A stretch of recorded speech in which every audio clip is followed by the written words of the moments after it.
The tension between Canada's western provinces and the federal government has reached new heights, with multiple provinces expressing dissatisfaction over the status quo.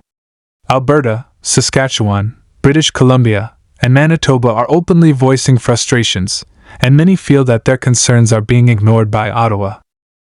For years, the western provinces have supported Canada's economic and social structure, but there's growing discontent over a lack of fairness. In British Columbia, many feel they're being sidelined in a confederation that doesn't seem to be benefiting them. This is more than a regional issue, it's a movement gaining momentum across the West. Alberta, the heart of Canada's energy sector, is leading the charge. Premier Danielle Smith has officially set a timeline, a referendum in 2026. Under Bill 54, if Alberta collects 177,000 signatures, a referendum will take place, allowing the people to decide whether Alberta should assert more sovereignty within Canada.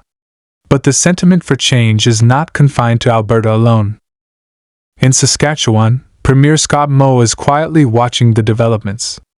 Around 34% of Saskatchewan's population supports the idea of a referendum, with 42% of young voters backing the movement. If these numbers continue to grow, Saskatchewan could soon join Alberta in seeking greater independence from Ottawa. British Columbia has also witnessed a surge in pro-separation sentiment. Over the past year, support for leaving Canada has risen from 20% to more than 30%. Urban centers like Vancouver and Victoria, which once avoided political discussions, are now asking, "What's in it for us?" The frustration is palpable. More and more British Columbians are questioning why, despite their votes, the federal government's policies always seem to favor Ontario and Quebec. As this frustration spreads, the western provinces are quietly building alliances. The Western Economic Compact, a new trade agreement between Alberta, Saskatchewan, BC, and Manitoba, could significantly alter the landscape. The idea is simple: trade among the provinces without the interference of Ottawa. This isn't just talk. Real discussions are happening behind closed doors, and it's clear that Western provinces are exploring ways to ensure their economic future without relying on federal policies. Alberta's Alberta Prosperity Project, which already has 66,000 supporters, is pushing for a referendum as early as 2025. The goal is clear: protect Alberta's economic sovereignty. The province's demands are straightforward: control over its resources, fair equalization payments, and the elimination of federal interference. These demands aren't unreasonable, but Ottawa's response so far has been dismissive at best. And it's not just about Alberta. Saskatchewan is also taking action with the Saskatchewan First Act, which gives the provincial government more control over its resources and limits federal interference. This is a significant step toward reclaiming power from Ottawa and should not be dismissed as mere political posturing. The anger felt by many in Saskatchewan is real, and it's gaining momentum. The support for secession isn't limited to the rural areas either. In fact, a growing number of young voters in Saskatchewan are calling for change. If these numbers continue to rise, it could mean a serious shift in the province's future.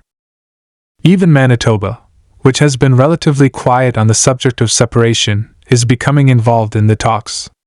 The province's economy is closely tied to Alberta's oil industry and Saskatchewan's resources.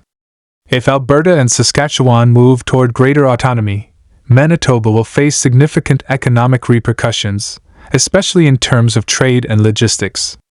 The conversation around creating a Western Economic Compact could eventually lead to more provinces joining the initiative. While Quebec has historically been a hotbed of separatism, the current wave of discontent in the West could surpass it in intensity and scope. With no clear resolution in sight, the question of whether these provinces can continue to coexist under the same federal umbrella is becoming increasingly pressing. This growing divide between the West and Ottawa is more than just political rhetoric. It's about people feeling disconnected from a system that they believe no longer represents their interests. The lack of meaningful federal response to these concerns has only fueled the desire for change. The future of Canada's western provinces is uncertain. Will they remain within a confederation that many feel is no longer serving them, or will they forge their own path? As more provinces explore their options, the pressure on Ottawa to address the West's concerns has never been greater.